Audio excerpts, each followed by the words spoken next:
Sizni eringizdan katta deb eshitdik. Necha yosh kattasiz? Moda bo'lib ketdi o'zi. Debsiz assalim, o'ylang siz eshitmay. Savolni to'g'ri bering. Eringizdan katta bo'lsangiz ham nimaga eringizdan yosh ko'rinasiz? Nimaga bunaqa chiroyli parasalar? O'zingizdan kichkinaga tegib olgan bo'lsangiz ham yosh saqlanyapsiz. Nimaga unaqa deb savol bersangiz, men sizga haqiqatlarni aytaman. Assalim, kollagenim kuchli-da meni. Shuning uchun yosh ko'rinaman.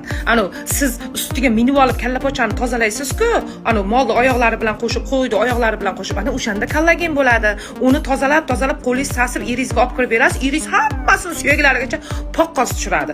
Profilingizga o'tib ko'rdim. Palonchi kalakangizdan siz necha yosh kichkina bo'lsangiz ham siz burishib qolibsiz odamlarnikini chaynayman deb asalim. Kollagendan ichib yurish kerak. Eri kichkina ayollardan ko'proq maslahat so'ranglar.